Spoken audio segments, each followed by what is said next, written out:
Hey, what's going on, guys? This is your old pal CHH, and today we're talking about the newest feature in a violent nature. I'm really excited about this. I've been excited about this movie, so let's just get right into it. I always like to give you guys just a yes or no, as if you were coming up to me and asking me if I like the movie or not. I did. I like the movie. I was pretty nervous about this one because I knew this was going to be different. So we'll get into it. I don't really need to make this a spoiler review. I'll tell you what I liked, and I'll tell you what I would have changed, aka didn't like, that sort of thing. So obviously the biggest thing about this movie is you're going to be through the perspective, kind of like a third person, of the killer. When you look at the slasher genre, a lot of things have been done, but maybe this was something that hadn't been crossed off the list yet. So this movie, right away, I want to say, is somewhat of an experiment. And you're probably going to see two sides of the coin. You'll see people that enjoyed this movie and people that didn't like it. And I don't think that there is anything wrong with that, because I appreciate it when filmmakers or people want to make something that, A, hasn't been done yet. I remember Quentin Tarantino said something one time. He's like, what's the movie in your head that hasn't been made yet? Go make that movie.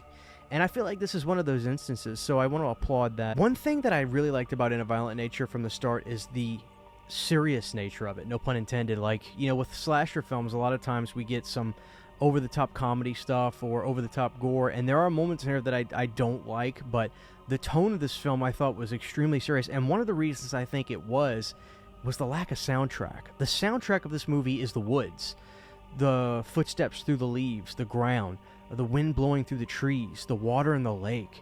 The sound of the area is the soundtrack of the movie, as well as songs that may play from a car or something that really give it the ambient score that it has, which I actually thought worked in the benefit of this movie more so than against it. Because I was thinking to myself, wouldn't the sound of silence start to just get redundant after a while? But no, the sound design, if you will, whatever you call it, for this movie, I think was a perfect factor for this movie to have the kind of tone that it did. We do actually have a backstory for this guy, our killer. I don't want to go into it or feel the need to go into it because I don't need to get into spoilers about this, but it's not a backstory that's overly dramatic or something that gets expressed through a long period where you kind of figure out what's going on. No, they kind of talk about it in here briefly, and it's through cool moments. So the biggest thing about this movie, as I was watching it, we're through the third-person perspective of the killer in the beginning, and I was intrigued by it, but also I was very worried. I was like, is this what the whole movie's going to be like? Because that could seem tiresome. Thankfully, it's not. And I thought, thank God, that was the smartest decision. There are moments where we go to the point of view of a group of kids that are staying at this camp in the woods, and there's this really great campfire scene, and it's this kind of like panning round shot that they do, and it felt so nostalgic, like something from an 80s slasher film. But what I really appreciated it, guys, and this is a subtle thing, but they actually show a girl holding her iPhone, and I was like, okay, so it's not an 80s film. And I was actually happy about that, because this shows that you can make movies with technology. You just have to be smart about it. And what's one of the things to do when you're in the woods with technology? There's no signal. So I was like, okay, perfect. And it's not really like technology is a part of this movie, but I like the fact that they're not trying to make it an 80s film. The trailer didn't make me think that was going to be the case, but I'm glad that, this was the case. And going back to the third-person things, here's another thing I was very nervous about, the redundancy of it. But what they did that I thought was good was they have third-person shots close up from them, more far back, shots almost looking like you're a voyeur, kind of looking at this guy from a distance as he's moving through.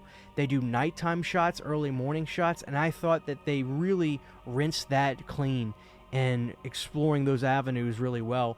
And some of the shots where he stalks the kids at the campsite in the cabins were creepy, because it's dark at moments to where as you're following him, it's dark to where you kind of lose him and you don't see him, and you're like, God damn. Really didn't think doing that would aid in the suspense of the film, but I was happy to eat my words about that as well. My favorite sequence in the film has to do with this beautiful shot of a raft, not a raft, but like one of those floating decks that have those things under it where you could push out into the water, the lake, and then the beautiful trees in the background. Wherever they filmed this movie, guys, was stunning. I mean, this shot in the movie took my breath away visually. It was beautiful. It reminded me of like the original Friday the 13th, wherever they filmed this, but it took my breath away. The most suspenseful scene in the entire movie takes place during this beautiful shot, and it lacked gore completely. So it just goes to show that, you know, sometimes the theater of the mind works and still works. So there are a lot of things I enjoyed about this movie. A lot of people are saying this is very much a Friday the 13th style film, and it is. But for me, this was a Friday the 13th, the game type of movie, and that was even more refreshing to me than it trying to be a Friday the 13th film.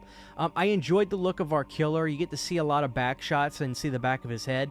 I like the way that looked, but I also enjoyed the look of the fire mask that he puts on. It's pretty menacing. So the package of our killer is good. He has moments of humanity. It's very much a love letter to the slasher film, but showing it from a different perspective. So there are things about this movie I thought were awesome, but some of the things that I didn't like, and we'll get into this now, is I love the serious nature, no pun intended, of this film. I love the different elements they did with the third-person perspective, but there is one scene in particular that is over the top, a death sequence. It's very much in a Hatchet style, and I felt that no, we don't need to go there. There's another sequence that's heavy in terms of gore, but it's more visceral in nature. This is very much a Victor Crowley kill that happens to one of our victims. And if you know the movie, you know what I'm talking about. One of them involves a machine that splits wood. That sequence was fine. The other is a more hands-on type of kill that I thought was just too over the top, and there's a time and a place for that. I didn't think this was the movie for that. This movie was so serious. Let's stay serious. Let's be that serious, intense, serious as a heart attack slasher film. That sequence was just like, okay, we got to do this because we're 80s horror lovers, I felt. So it felt out of place to me. I wouldn't have gone that route. I would have kept it in a more aggressive, blunt kill, but not something to say, ooh, ah, like, I would have taken that out. With the third-person tracking shots, they definitely did everything they could to make them look and feel differently. Close-up shots, farther away shots, nighttime shots, early morning shots, voyeur shots. But there is always a little bit of room to tighten those screws a little bit. But this is going to be a movie, guys, where it's going to work for people, and I think it's not going to work for other people, and that's okay. I really appreciate a film like this because it's doing something different. It's trying a unique avenue and committing to it, and I applaud that. How do I rate this movie? I really can't say yet. I can't letterbox it. I can't tell you it's 3 stars. I can't tell you it's 4 stars. I can't tell you it's 2 stars. I need to see it again. I loved seeing it in the theater. I highly recommend seeing it in the theater because wherever they filmed this was beautiful. When you see this lake shot, I mean, it truly took my breath away. I was like, this is one of the most gorgeous places on earth. So it was great to look at, but it's a movie I got to see again. I got to see the replay value. I got to see how I feel about the third-person stuff again. Because while it was really unique and felt like you were almost playing a video game in moments from the perspective of like you were controlling the character, seeing it again will let me know how well I think because the replay value is a very important thing. But it's one of my favorite horror movies I've seen this year. It does not eclipse Late Night with the Devil for me. David Dastmalchian gave such an incredible performance, I thought. So overall, guys, I enjoyed it. I mean, I definitely can see how this movie is gonna it'd be in favor of some people and out of favor for others, and I think that's fine with a movie like this because it is so different. It's taking a very different approach to a slasher film. It's a experimental film, and I applaud that, even if I didn't like it. Like with Skinamarink, I understand it's a definitely hated movie, but I applaud the movie because the director's doing something that he hadn't seen done before. So with all that being said, guys, I would take out the Hatchet-style gore sequences in this. That would have been an approach I would have kept with the entire time. Not that it tried to get out of that, but the gore sequences just seriously, to me, felt like, hey, let's do some extreme over-the-top gore sequences, where I would have taken that out. I'm sorry, I completely forgot to add, the other thing about the movie I need to rewatch again to just get a better grasp on is the ending. The ending, I don't know what to think about the ending, guys. I don't know. Guys, I implore you to see the film. I mean, if you can't see it in theaters, I understand it's probably not playing at every theater. It was gorgeous. The lushness of the forest and everything looked so good. This would actually be a movie to see in 4K because it's all outside. It's all bright sunlight. There's great depth in the image. So I actually think this would be something that should and hopefully does get a 4K UHD release. But I implore you to see the film and make your own decision, guys. But as far as I'm concerned, it's a good horror film. I appreciate the horror film, and I'm excited to see it again so I could really be able to give a better rating on the film. Because as of right now, it's just hard for me to give it a rating.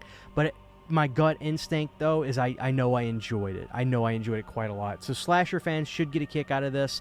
But see it for yourself, guys, and give it a go. This is your old pal CHH saying check out In a Violent Nature in theaters now and on Shudder probably relatively soon. Take care, guys. Huge giant thank you to all of my Patreon supporters. Without you guys, this would not be possible. To get behind the scenes photos, videos, music, private live streams, and much more, you can subscribe to my Patreon for as little as $1 a month. Thank you to my patrons.